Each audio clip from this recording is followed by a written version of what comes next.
अस्सलाम वालेकुम व्यूअर्स, मैं हूं समीना पाशा। उम्मीद है आप लोग खैरियत से होंगे। व्यूअर्स, बहुत सी अहम खबरें और अपडेट्स लेकर इस व्लॉग में आपके सामने हाजिर है जनाब। एक तो आज सबसे तशवीशनाक खबर अभी तक की जो है वो ईरानी सदर के हेलीकॉप्टर के हादसे से मुतल्लिक है। जब तक मैं ये व्लॉग रिकॉर्ड कर रही हूँ उस वक्त तक अभी उनके खैरियत से मुतल्लिक कोई इत्तला सामने नहीं आई है। ये ज़रूर कहा जा रहा है कि उनके हेलीकॉप्टर को ढूंढ लिया गया है, लेकिन वो खैरियत से हैं या नहीं, वो हेलीकॉप्टर में मौजूद हैं या नहीं, उनकी हालत कैसी है, इसके बारे में ईरानी मीडिया अभी तक कुछ नहीं बता रहा। और बड़े अफसोस के साथ ये बात कहना पड़ रही है कि जो चांसेस हैं वो कम नज़र आ रहे हैं कि वो बखैरियत हो, क्योंकि जिस किस्म के हादसात हेलीकॉप्टर या जहाज़ों के साथ होते हैं उसमें बचना खासा मुश्किल होता है। तो बहरहाल इसकी अभी डिटेल पे बात करते हैं। और उसके बाद फिर जो ज़िमनी इलेक्शन हुआ मुल्तान का, उसमें कौन जीता कौन हारा आपके सामने रखेंगे, कुछ फैक्ट्स भी।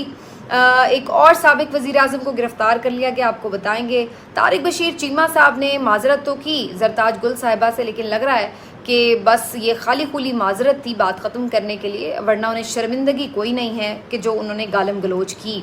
और इसके साथ साथ सोलर सार्फिन के लिए भी एक बुरी खबर है। ये सब कुछ आज के व्लॉग में। आपसे रिक्वेस्ट है कि चैनल को सब्सक्राइब कर लें अगर अभी तक सब्सक्राइब नहीं किया। सबसे पहले बात का आगाज़ करते हैं जी। ईरानी सदर जो हैं वो हादसे का शिकार हुए हैं, और ईरानी सदर इब्राहिम रईसी ये जनाब गए हुए थे आज़रबाईजान के साथ, जो ईरान की सरहद है वहाँ पर, और वहाँ किसी डैम के इफ्तिताह के बाद वो वापस लौट रहे थे, जब उसके करीब ही एक इलाके में उनका हेलीकॉप्टर लापता हो गया। मजमूई तौर पर 3 हेलीकॉप्टर थे जो सब वहाँ पर मुख्तलिफ ऑफिशल्स के साथ गए थे डैम के इफ्तिताह के लिए, लेकिन वापसी पर ख़राब मौसम की बाइस ये हेलीकॉप्टर एक जो है ये लापता हो गया। पहले इससे राब्ता मुनक़ता हुआ और फिर उसके बाद काफ़ी देर तक जब तलाश जारी रखी गई तो उसके बाद ये खबर मिली कि इसकी एक हार्ड लैंडिंग हुई है। और हार्ड लैंडिंग में क्या तमाम लोग महफूज रहे या नहीं, इसके बारे में अभी कोई कंफर्मेशन नहीं हो रही। और ये वही हेलीकॉप्टर, 3 में से वो वाला हेलीकॉप्टर जिसमें ईरानी सदर मौजूद थे और उनके हमरा ईरानी वज़ीर ख़ारजा भी मौजूद थे, वही हेलीकॉप्टर हादसे का शिकार हुआ। जबकि बाकी जो दोनों हेलीकॉप्टर थे जिनमें दीगर ऑफिशल्स मौजूद थे वो बाहिफाजत अपनी मंजिल तक पहुँच गए। तो ये जो अब सारा वाक़या है, पहले तो सबसे इम्पॉर्टेंट बात ये कि सब लोग दुआ गो हैं कि ईरानी सदर खैरियत से हों। और इंटरेस्टिंगली उनके जो ख़ुद अवाम हैं वो मुख्तलिफ़ मसाजिद का रुख कर रहे हैं और इबादत कर रहे हैं, दुआएं कर रहे हैं कि उनके सदर खैरियत से हों। ये बुनियादी तौर पर फिर हमें वही चीज़ नज़र आती है कि वो लीडर्स, वो हुक्मरान जो मुल्क के लिए डट कर खड़े होते हैं, चाहे उसके लिए फिर उन्हें मुश्किल क्यों ना फ़ैसले लेने पड़े और मुश्किलात का सामना भी क्यों ना करना पड़े, लेकिन कौमें हमेशा ऐसे ही लीडर्स को पसंद करती हैं जो गैरतमंद होते हैं, जो हमेशा गैरत और हमीयत का मुजाहरा करते हैं, जुर्रत का मुजाहरा करते हैं। और ईरान में जो इब्राहिम रईसी हैं, इनको अभी आपने रिसेंटली देखा कि इसराइल के अंदर भी अगर किसी में इतनी जुर्रत हुई कि वो मिसाइल अटैक कर सके तो वो ईरान ही था। और उसके बाद से ही काफ़ी ज़्यादा कशीदगी भी थी अमेरिका और इसराइल और ईरान के दरमियान, और आपने फिर देखा जो सारी वो एपिसोड हुई थी। आमतौर पर जितने भी बड़े लीडर्स अगर किसी हादसे का शिकार होते हैं तो उनकी ये जो हादसाती मौत हुआ करती है ये इतनी आसानी से डाइजेस्ट नहीं होती, क्योंकि ये इतना सादा मामला नहीं होता। हर कोई इसमें ये तलाश करने की कोशिश करता है कि इसके पीछे क्या मुहर्रिकात हो सकते हैं, क्योंकि आम तौर पर फ़िज़ाई हादसे कोई इतने फ्रीक्वेंट नहीं होते, और अगर हों और उनमें कोई अहम शख्सियात चल बसें, जाँ बहक हो जाएं, तो फिर कहीं ना कहीं उसके साजिशी अनासिर भी तलाश करने की कोशिश की जाती है कि कहीं इसके पीछे कोई साजिश तो नहीं थी, कहीं जानबूझकर उनको हलाक तो नहीं किया गया। और ऐसे बहुत सारे हमारे जो वाक़यात हैं तारीख़ में भरे पड़े हैं। ख़ुद आप देख लें, जनरल ज़ियाउल हक़ का जो त्यारा था वो भी हादसे का शिकार हुआ था, और इसी तरह और भी बहुत सारे जो लीडर्स हैं बड़ी पुरअसरार मौत मरे हैं, चाहे वो शहज़ादी डायना हो या फिर ख़ुद माइकल जैक्सन जैसे स्टार हैं, जिस तरह से वो पुरअसरार तरीके से मरे। और फिर इसी तरह और बहुत सारे अफराद हो सकते हैं जो कि पुरअसरार मौत का शिकार हुए, और इनके साथ फिर ज़ाहिर है बहुत सी कंट्रोवर्सीज़ जुड़ जाती हैं और तनाज़े भी जुड़ जाते हैं। बहरहाल अभी तो मैं इसको ये कंफर्म नहीं कर सकती कि ये हादसा खुदा न खास्ता उनकी मौत की वजह बना है, सब अभी तक इस बात के लिए पुरुम्मीद हैं कि वो शायद खैरियत से हों, वो शायद बच गए हों और किसी महफूज मकाम पर हों, लेकिन अभी इस बारे में कोई इत्तला नहीं आई। अब मैं ये सोच रही हूँ कि अगर हेलीकॉप्टर मिल गया है, लेकिन उसके साथ ये जब तस्दीक की जा रही है कि हेलीकॉप्टर मिल गया, लेकिन ये तस्दीक नहीं की जा रही कि ईरानी सदर बखैरियत हैं, तो फिर ये बात थोड़ी सी परेशान कुन है, क्योंकि अगर वो खैरियत से होते तो फिर सबसे पहले ये खबर दी जाती कि वो खैरियत से हैं, लेकिन ऐसा नहीं है। तो उनके जो लोग हैं सब दुआगो हैं, और बाकी भी पूरी दुनिया में जो उनके फैंस हैं वो सब दुआ कर रहे हैं। और इसके साथ साथ जो ईरानी सुप्रीम लीडर हैं आयतुल्लाह खामेनाई, उनकी ज़ेर सदारत एक आला सतह का इजलास भी हुआ है, और इस इजलास में सारी सूरत हाल पर गौर करने के बाद एक मैसेज भी दिया गया उनकी जानिब से, जिसमें उन्होंने कहा है कि कौम बिल्कुल भी मुस्तरिब ना हो, बेचैन ना हो, और जो भी सूरत हाल है हम कोशिश कर रहे हैं कि इसके बिल्कुल सही तौर पर हक़ाइक़ तक पहुँच सकें। और इसके साथ साथ उन्होंने कहा है कि आप खिदमत गुजार लोगों के लिए दुआ ज़रूर करें, लेकिन पैनिक नहीं होना, जो मुल्की निज़ाम है उसमें किसी किस्म का कोई तातुल नहीं आएगा। तो ये जो उनका हौसला देना है, ये भी कुछ ऐसा इंडिकेट कर रहा है कि जैसे वो कौम का जहन बना रहे हों। हो सकता है, मुमकिन है जब तक आप ये वीलॉग देखें उस वक्त तक इस बारे में कोई कंफर्मेशन हो चुकी हो, लेकिन अभी तक जो सिचुएशन है वो मैंने आपके सामने रख दी है, और ये सारा जो मामला है इसको देखना पड़ेगा बड़ा करीब से कि ये हादसा आखिर क्यों कर पेश आया है। अगरचे इसराइल की तरफ से भी मैंने ये सुना है कि स्टेटमेंट जारी हुआ है कि जी हमारा कोई ताल्लुक़ नहीं है, लेकिन बहरहाल अगेन चूँकि ईरानी सदर उन चंद एक बल्कि 2-3 ही मेरा ख्याल है बागैरत लीडर्स में से हैं मुसलमान मुल्कों के, कि जो ताकतवर मुल्कों के सामने डट कर खड़े भी होते हैं, उनकी आँख में आँख मिलाने की जुर्रत भी जिन्होंने की, और इवन उनके लाडले बच्चे इसराइल को बाकायदा सबक सिखाने के लिए मिसाइल अटैक तक भी किया। पाबंदियों का भी शिकार है अमेरिका की वजह से ईरान, लेकिन इसके बावजूद भी वो अपने मौक़िफ़ से पीछे हटने के लिए तैयार नज़र नहीं आए। तो ये वो चंद 2-3 शायद लीडर्स जो कि मुस्लिम उम्मा में जिन्हें आप कह सकते हैं कि वो इतनी जुर्रत और दलेरी का मुजाहरा करते हैं, उनमें से ये हैं। तो इसलिए ज़्यादातर लोग जो हैं वो उनके हवाले से खासे परेशान और फ़िक्रमंद हैं। तो वी जस्ट होप कि उनके मुतालिक कोई अच्छी खबर आए। बहरहाल जी आगे बढ़ते हैं, आपको बताएं कि जो आज मुल्तान में ज़िमनी इलेक्शन हुआ, ये कमोबेश वही ज़िमनी इलेक्शन था जो जैसे कि 8 फरवरी को हुआ। पोलिंग हुई और बताया ये जा रहा था कि अच्छा खासा रश है पीटीआई के कैंप्स में, और अल्टीमेटली जब शाम हुई तो फिर वही हमने एपिसोड देखा। तैमूर मलिक साहब जो कि पीटीआई के कैंडिडेट थे, वो ये कह रहे थे कि जनाब मुझे आरओ ऑफिस में जाने नहीं दिया जा रहा। कुछ विजुअल्स भी हमने देखे, पुलिस बड़ी तादाद में वहाँ मौजूद थी, उन्हें रोका हुआ था। उनके साथ सेनेटर ऑन अब्बास बप्पी भी मौजूद थे, जैन कुरैशी भी थे, और ये सब ये कंप्लेन करते हुए नज़र आ रहे थे कि आरओ ऑफिस में उन्हें दाखिल नहीं होने दिया जा रहा। तो बेसिकली जब रिज़ल्ट कंपाइल किया जाता है, जहाँ पर सारे फॉर्म 45 लाकर रिज़ल्ट को इकट्ठा करके जमा करके एक फॉर्म 47 तैयार किया जाता है, उस वक्त उम्मीदवारान का वहाँ पर मौजूद होना ज़रूरी होता है। इलेक्शन रूल्स के मुताबिक उनके सामने ये रिज़ल्ट जमा किया जाता है, लेकिन ये हम कंटिन्यूसली देख रहे हैं पैटर्न के पीटीआई के जो उम्मीदवार हैं उनको आरओ ऑफिस में ही दाखिल नहीं होने दिया जाता, जहां पर ये रिज़ल्ट बनाया जा रहा होता है। तो अब उस दौरान क्या कुछ किया जाता है वो बिल्कुल एक आप समझ लीजिए कि खुफिया सी कार्रवाई होती है। अब पीटीआई तो जाहिर है यही क्लेम करती है कि वो जीत रहे थे, लेकिन उनको हरवाया गया है। जबकि दूसरी तरफ अब आज के रोज़ तो यानी जब NA 148 के रिज़ल्ट की बात करें तो उसमें तो टीवी चैनल्स भी जो रिज़ल्ट चला रहे थे उसमें वो जो अली कासिम गिलानी हैं, यूसुफ रज़ा गिलानी साहब के साहबजादे, उन्हीं की लीड दिखा रहे थे। अब ये भी बहुत से लोग कह रहे हैं कि वो भी बेसिकली वही रिज़ल्ट शो कर रहे थे जो कि आरओ ऑफिस से उन्हें पहुँचाया जा रहा था। और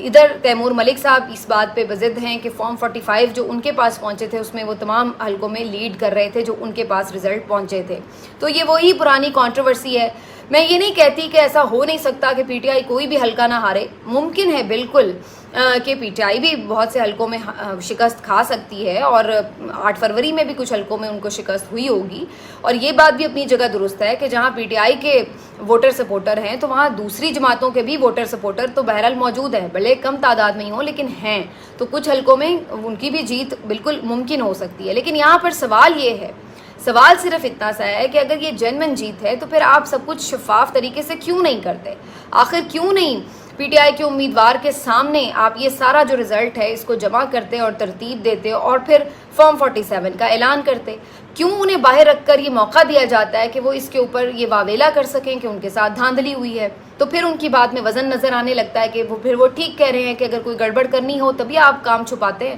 ورنہ اگر آپ نے شفاف الیکشن دینا ہو، شفاف رزلٹ دینا ہو تو پھر آپ کو ضرورت ہی نہیں کسی کو روکنے یا ٹوکنے کی، اور یہ تو کسی بھی امیدوار کا حق ہے کہ اس کے سامنے اس کا رزلٹ جو ہے وہ تیار کیا جائے۔ تو یہ اب ساری کنٹروورسی ایسے لگتا ہے جڑ گئی ہے۔ تیمور ملک صاحب کا بڑا جذباتی سا ویڈیو بیان بھی آیا اور انہوں نے اس میں طاقتور حلقوں کو مخاطب کرتے ہوئے کہا کہ آپ کرنا کیا چاہ رہے ہیں اس ملک کے ساتھ۔ ایک پڑھا لکھا شخص ہے بیرسٹر تیمور ملک، اور شریف آدمی ہے، اچھی فیملی سے ہے، اور یہ روایتی سیاستدان لوگ نہیں ہیں، بلکہ یہ عوام کے اندر سے ہی مڈل کلاس سے نکلے ہوئے لوگ ہیں جو پڑھ لکھ کر اسمبلی میں پہنچنا چاہتے ہیں۔ لیکن بار بار ایسے لوگوں کا راستہ روکنا اور روایتی سیاستدانوں، روایتی فیملیز کو آگے لے کے آنا، یہ کس بات کی غمازی کرتا ہے؟ اور جب آپ یہ دیکھیں کہ اتنی گرمی میں لوگ باہر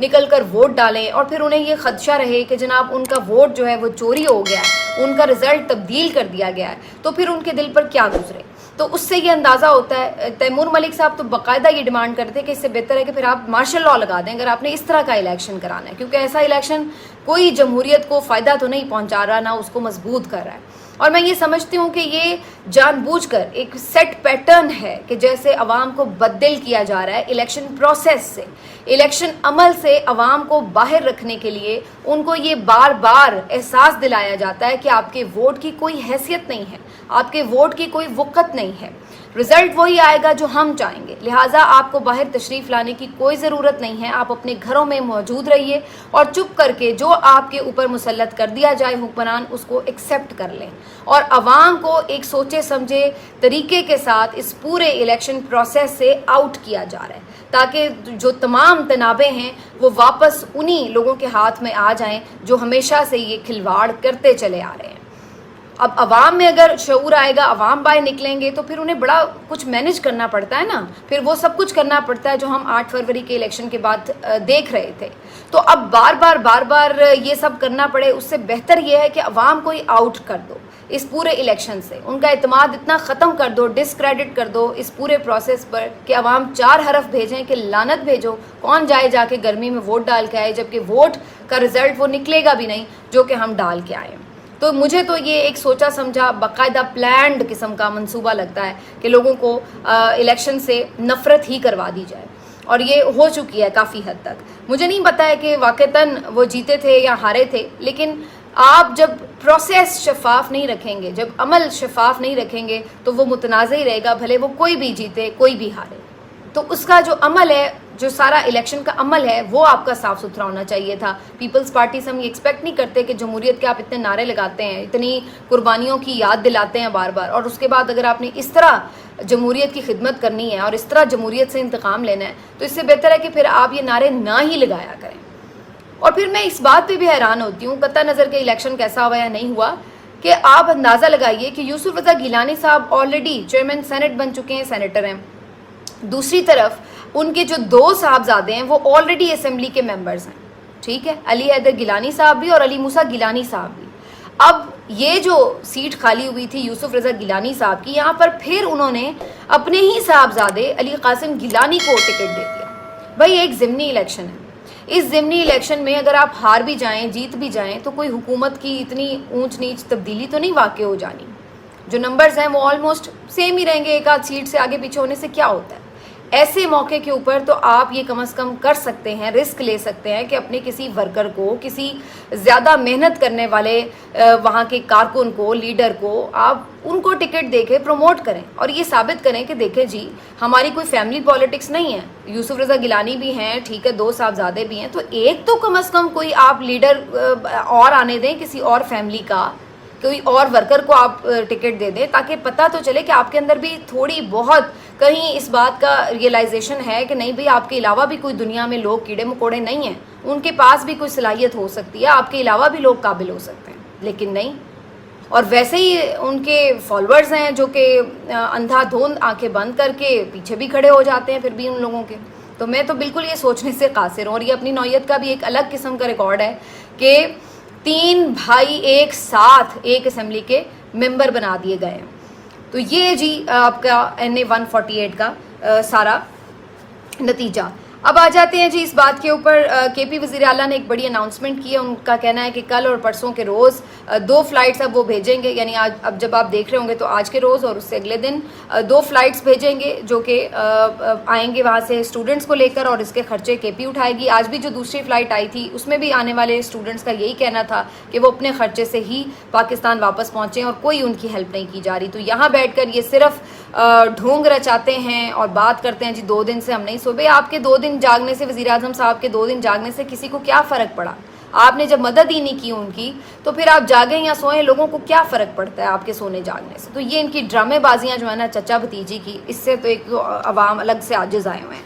اب آ جاتے ہیں اس بات کے اوپر کہ یہ جو الیکشن کی بات ہو رہی تھی, اس سے میں یہ بات ضرور کرنا چاہ رہی تھی آپ کے ساتھ کہ صورتحال اب یہ ہے ہمارے الیکشن پروسیس کی کہ اب ہمارے ملک کے الیکشن کو لوگ برے ترین الیکشن کے حوالے سے یا مذاق ترین الیکشن کے حوالے سے جب کہیں مثال دینی ہوتی ہے تو ہمارے ملک کا نام لیا جاتا ہے. بھارت میں آپ کو پتہ ہے الیکشن ہو رہے ہیں اور اروند کیجریوال جو ہیں وہ مودی صاحب کے عتاب کا شکار ہیں. وہاں پہ مودی صاحب نے بھی کوئی ایسی گیم چلائی ہوئی ہے, وہ بھی کوشش کر رہے ہیں کہ جس طرح سے بنگلہ دیش کے الیکشن ہوئے, روس کے الیکشن ہوئے, پاکستان کے الیکشن ہوئے, تو وہ بھی کوئی ایسے ہی الیکشن کرا کے مخالفین کو دیوار میں چنوا دیں اور خود تیسری مرتبہ وزیر اعظم بن جائیں. تو وہ بھی اسی قسم کے الیکشنز کروانے کی تیاری میں ہیں. اروند کیجریوال صاحب آج ایک تقریب میں بات کرتے ہوئے جب یہ کہنا چاہ رہے تھے کہ مودی صاحب کیسے الیکشن کروا رہے ہیں, تو انہوں نے تانا مار کے پاکستان کا ریفرنس دیا کہ جی یہ بھی یہاں پر ایسا ماحول بنا رہے ہیں جیسا پاکستان میں بنا کہ عمران خان کو جیل میں ڈال دیا, اس کا نشان بھی لے لیا, اس سے پارٹی بھی لے لی اور جناب جتوا کے دوسری پارٹی کا پوری حکومت بنوا دی.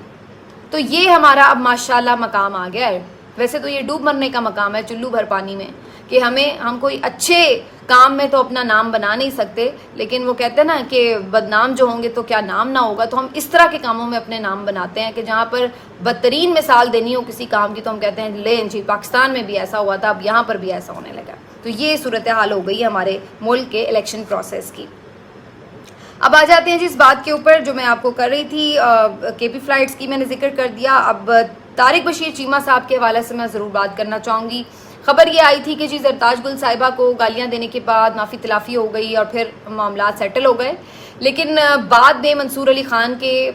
پوڈ کاسٹ میں انہوں نے جو انٹرویو دیا اس میں انہوں نے پھر سے بڑی جارحانہ گفتگو کی, بدتمیزانہ گفتگو کی, اور اس میں پھر انہوں نے دوبارہ یہ باتیں دہرائیں کہ جناب زرتاج گل جو ہیں وہ ایسے ہی ڈیزرو کرتی ہیں, اور اگر انہوں نے دوبارہ حرکتیں ایسی کی, انہوں نے بھی میرے بیٹے کو گالیاں دی تو میں بھی گالیاں دوں گا, اور پھر وہ سارا اپنا جو عمل تھا اس کو جسٹیفائی کر رہے تھے اور یہ تک بھی کہہ رہے تھے کہ وہ دوبارہ بھی ایسے کریں گے اگر اس طرح ہوا.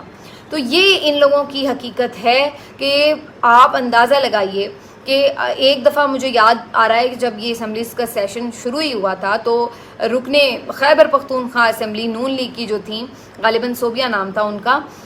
ان کے ساتھ بدتمیزی کی گئی تھی اور اسی قسم کی کوئی غلط بات چیت کی گئی تھی, آوازیں کسی گئی تھیں. تو اس کے اوپر پورے میڈیا نے طوفان اٹھا لیا تھا, اور پھر حالانکہ انہوں نے بھی بہت زیادہ بدتمیزی کی تھی اور وزیر اعلیٰ کے ساتھ بدتمیزی کی تھی, لیکن اس کے باوجود بھی وہ سب کچھ پسے پش ڈال کر سب نے اس بات کو انفورس کیا کہ جناب وہ خاتون ہے لہٰذا ان کی پھر بھی عزت کی جائے بھلے انہوں نے جتنی بھی بدتمیزی کی ہو. لیکن یہاں پر کیا صورتحال ہے کہ طارق بشیر چیمہ صاحب نے نہ صرف یہ کہ زرتاج گل کے ساتھ ان سے بڑھ کر بدتمیزی کی, بلکہ وہ اس بات پر ڈٹے ہوئے ہیں اور ڈھٹائی سے کہہ رہے ہیں کہ وہ دوبارہ بھی اس طرح کریں گے, اور وہ اس سے زیادہ بدتمیزی وہ جو ہے اس پوڈ کاسٹ میں کر رہے تھے. تو شرمندگی ان کو کوئی نہیں تھی, بس وہ انہوں نے شاید سیشن چلانے کے لیے صرف گونگلوؤں سے مٹی جھاڑنا جسے کہتے ہیں اس لیے یہ بات کر دی ہوگی کہ ٹھیک ہے جی معافی تلافی, لیکن اصل میں حقیقت یہ ہے. تو اب یہاں پر آپ کو خاموشی نظر آئے گی. وہ تمام لوگ جنہوں نے ماتم شروع کر دیا تھا کہ جناب نون لیگ کی رکن اسمبلی کے ساتھ ایسا کیوں ہوا تھا, اب انہیں اس بات سے کوئی پرواہ نہیں ہے کہ زرتاج گل کو گالیاں پڑی ہیں تو پڑتی رہیں, وہ اچھی بات ہے. تو یہ ان لوگوں کی ڈبل سٹینڈرڈز جو ہیں وہ ہمیں ہر جگہ نظر آتے ہیں. لاسٹلی جی سولر صارفین پر ایک بجلی گرائی جا رہی ہے اور یہ خبریں بڑی زور سے اب سامنے آ رہی ہیں, پہلے سے بھی آ رہی تھی, ابھی دوبارہ سے یہ خبریں زور پکڑ رہی ہیں کہ IMF کو یہ یقین دہانی کرا دی گئی ہے کہ جو سولر پینل کے وجہ سے बिजली से लोग, जो बिजली के बड़े बड़े बिल से लोग बचने की कोशिश कर रहे हैं, उनको बचने नहीं दिया जाएगा। खबर ये आ रही है कि अब जो मीटरिंग है वो इस तरीके से होगी, ग्रॉस मीटरिंग होगी, जिसका मतलब ये होगा कि जो आप सोलर पैनल लगाएंगे उससे जो बिजली बनेगी वो आपके नेशनल ग्रिड में जाएगी, और फिर जो आपको वापस बिजली मिलेगी वो उसी रेट पर मिलेगी, या शायद मामूली से रेट का कोई फ़र्क होगा, जो आम तौर पर आपको